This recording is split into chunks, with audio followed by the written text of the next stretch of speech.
vuelta a los que se sumaron. Vamos a hablar de un tema eternamente en agenda en la República Argentina, que es la reforma laboral. Gracias a los dos. Te quiero preguntar antes que nada, Martín, ¿cuáles serían los principales puntos que debería incluir hoy, pleno 2025, una reforma en Argentina para empezar a discutir?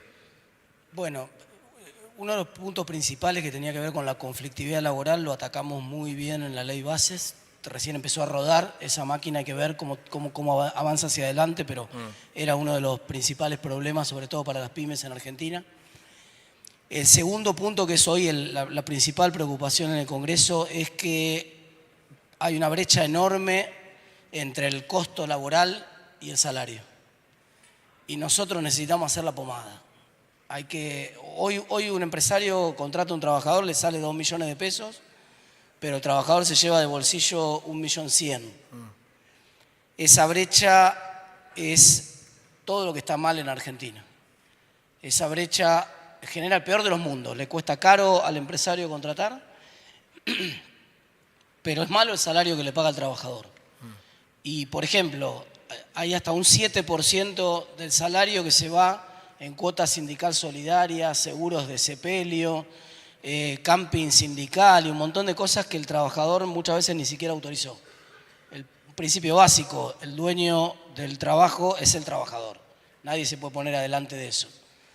Luego hay una parte de esa brecha también son impuestos. Nosotros metimos dentro de ley bases, después el gobierno lo sacó y ahora tenemos esa pelea, que volver con esa pelea, un mínimo no imponible para las cargas laborales, que era muy bueno para la primera contratación. Entonces nosotros poníamos, por ejemplo, que hasta un salario mínimo no se pagaba ninguna carga y por lo tanto vos contratabas a un trabajador que eran 2 salarios mínimos, eso equivalía a una reducción del 50% en las cargas laborales, ese mínimo no imponible. En la medida que ese trabajador crecía en la empresa, ese beneficio se diluía. Sí. Bueno, el gobierno no estaba dispuesto por razones fiscales, creo que llegó el momento de empezar a analizar eso.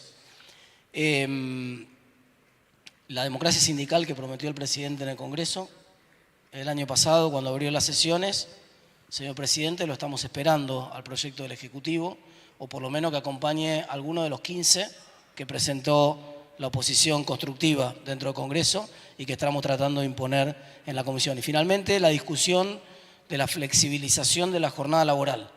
Si el esquema de jornada laboral tiene que poder conciliar esquemas alternativos donde el empresario y el trabajador estén de acuerdo en probar jornadas alternativas. Ahora ahí te pido una precisión. Se habló de 12 horas de jornada laboral para el trabajador. ¿Esto es así? Primero, el punto es los trabajadores y los empresarios, los dos de acuerdo en cambiar un esquema. Una posibilidad podría ser que eligieran compensar 48 horas semanales en 12 por 4. Y ese es el famoso día Osvaldo. Tienen un día más feriado, tienen una semana de 4 días.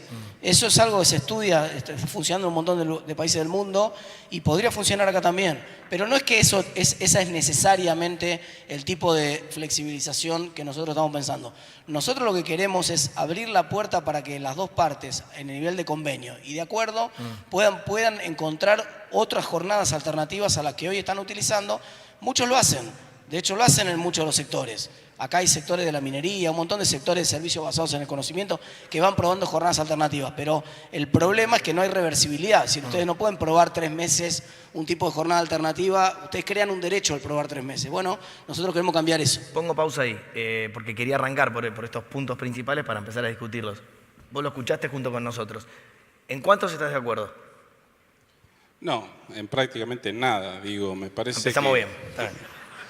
No, pero digo, los países desarrollados están hablando de bajar la jornada laboral y digo, me parece que si queremos plantear un régimen de trabajo al estilo a un país asiático, digo, tenemos que decirlo abiertamente. Digo, Argentina es un país que se destaca por tener muchos derechos en materia laboral que fueron acordados con el sector empleador. Digo, recién Martín hacía hincapié en el presidente. Digo, el propio presidente fue el que planteó que no le interesaba intervenir en la negociación entre el privado y los trabajadores. Entonces, nosotros somos muy respetuosos, ponemos en valor las instituciones, ponemos en valor el diálogo social institucionalizado. Me parece que es el camino para realmente transformar la Argentina, para construir un país que vuelva a encontrar la senda del crecimiento. Pero eso en términos concretos, ¿qué significa? Por ejemplo, ¿han modificado convenios laborales en los últimos años?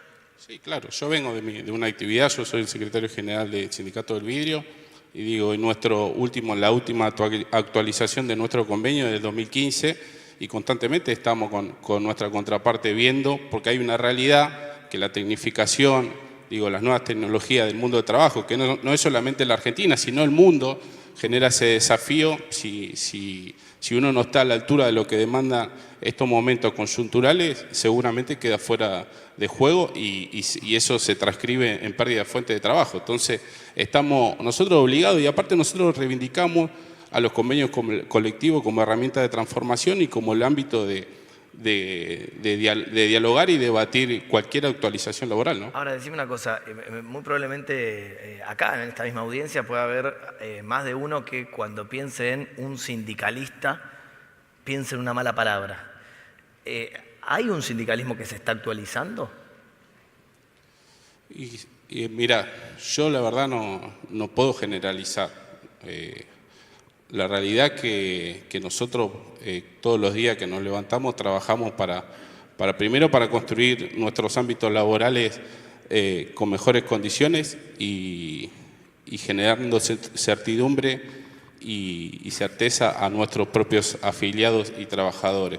Y la realidad es que nosotros o por lo menos yo y un montón de compañeros que representan al mundo sindical, tenemos claro que no podemos ser un obstáculo en el proceso de crecimiento de una empresa, sino todo lo contrario. Tenemos que ser socios estratégicos en el crecimiento y el volumen de las diferentes empresas. Y ahora sí los uno, ¿cómo podemos encontrar puntos comunes entre los dos, ¿no? Porque vos dijiste 4 o 5 puntos y por ahí vos dijiste no. Primero, Nacho, primero con los datos. Los datos achican distancias, ¿no? Si uno toma los principales países asiáticos en los últimos 30 años, el salario real se multiplicó por 7.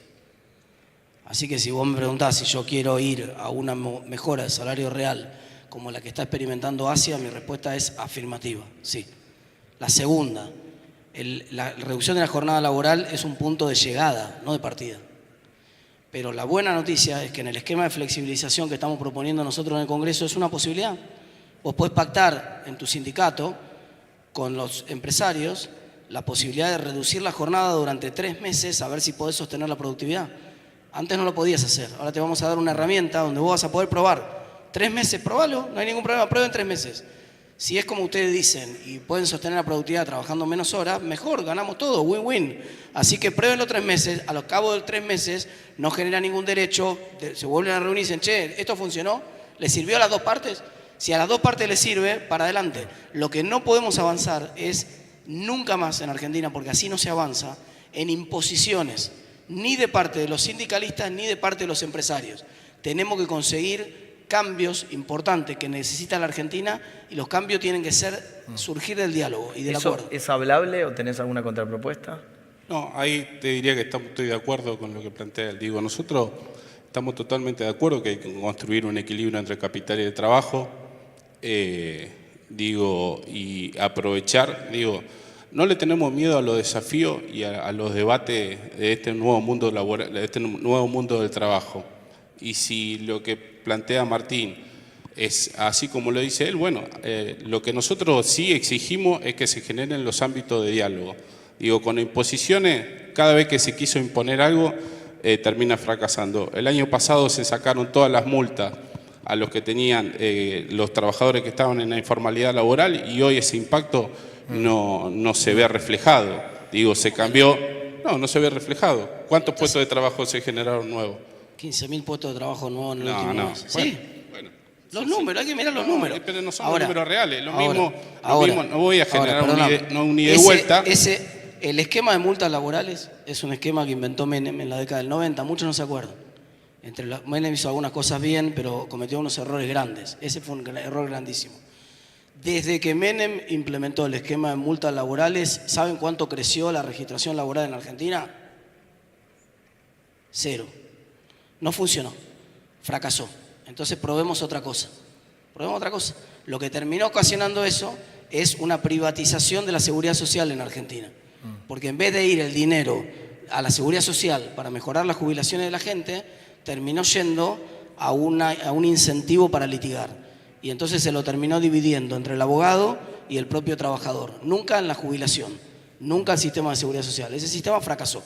Por suerte pudimos terminarlo el año pasado, ahora esto recién arranca. Vos le pedís resultados. Vos, para poder analizar el resultado que tienen en un esquema laboral, tenés que verlo rodar, o sea, tenés que ver un ciclo económico completo.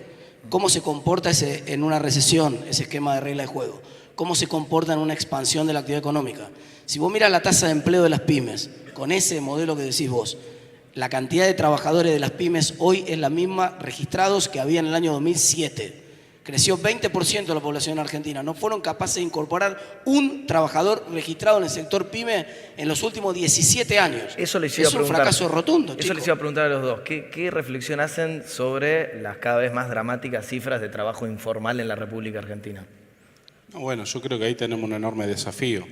Digo, bienvenido sea si podemos encontrar el camino para volver a generar trabajo en blanco, digo, generando las condiciones básicas para poder generar ese trabajo en blanco. Digo, la verdad que, más allá, yo no creo que no vengo a generar un debate acá, pero digo, la realidad es que hoy, digo, el año pasado cuando se tomaron ciertas medidas por ejemplo, el fondo de SESEC no tuvo impacto en gran cantidad de actividades porque no todas las actividades funcionan de la misma manera.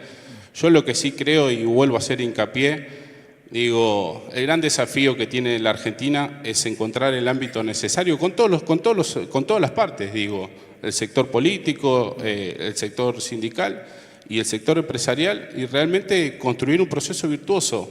Ahí déjame preguntarle a Martín, vos que obviamente estás en el Congreso, presidís la Comisión de Legislación Laboral en la Cámara de Diputados, ¿ves al oficialismo, a la Libertad Avanza, con voluntad genuina y fuerza política para avanzar en alguno de los puntos que nos compartiste? No. Siguiente pregunta. Justo se cortó el micrófono. No, es la respuesta.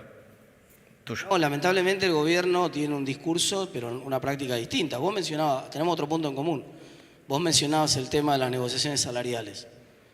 La homologación de un acuerdo paritario tiene que tener nada más una cuestión técnica, procedimental, legal, jurídica. ¿Desde cuándo la autoridad de aplicación opina sobre si es más de 1% o menos de 1%? Eso está mal. Empezamos con un no y él está diciendo sí con la cabeza. El gobierno no está haciendo nada de lo que predica, lamentablemente, en materia laboral. Y en muchos de los casos está poniendo trabas a los que sí queremos hacer cambios en materia laboral. Pero no importa, vamos por la positiva. Y retomo el tema del empleo formal. Está cambiando el mundo. Está cambiando la forma de generar valor en el mundo. El que no vea eso, se terminó el desempleo. No hay más desempleo. ¿No hay desempleo? No quiero dejar afuera esto, tenemos 45 segundos para cada uno, pero obviamente uno pero dice... Déjame mis 30 segundos con esto, no hay desempleo. Con una aplicación ahora yo bajo la aplicación y empiezo a trabajar dentro de 10 minutos para Rappi, para Uber, para el que sea. Tenemos la novedad de que a pesar de la recesión que hubo en la primera mitad del año pasado, hay un récord de tasa de empleo. Nunca hubo tanta gente trabajando. Pero hay que animarse a desconectar la seguridad social del mundo del trabajo. Hay que reformar radicalmente la seguridad social, desconectándola del mundo del trabajo. La protección al trabajador tiene que tener que ver con cuestiones de seguridad de trabajo, con seguros, con el accidente de trabajo, etcétera. Pero no con la seguridad social, hay que desconectarla por completo. Si lo hacemos y si entendemos el mundo hacia el cual vamos a poder hacer los cambios. Esto decía nada más, uno dice reforma laboral, pero está atada también en otros proyectos la reforma sindical que incluye, por ejemplo, la posibilidad de prohibir descuentos compulsivos o restringir la reelección de dirigentes. ¿Ahí puede haber un punto común? Digo, lo tendremos que hablar, como dije recién, se habrá que generar el ámbito. Digo, nosotros entendemos que es con el sector empleador. Con un Estado presente que arbitre los medios necesarios para encontrar ese equilibrio necesario entre el capital y el trabajo. Porque a vos no te está avanzando eso en el Congreso, está un poco trabado. No, y ahí también hay un, vamos a decirlo con nombre y apellido, un peronismo rubio del interior del país que podría empujar estas reformas y ayudar. Y cuando desnivelan la comisión, siempre desnivela en contra de las reformas y lo necesitamos jugando a favor. Así que los empresarios, este es un espacio de diálogo. Me gusta por eso, porque nos ayuda a dialogar. Así que mi invitación y mi llamado a los empresarios es que conversen con los gobernadores del interior y que ayuden a hacer los cambios también. Bien. Cristian, Martín, hiper en tiempo, muchísimas gracias, muy interesante. Gracias.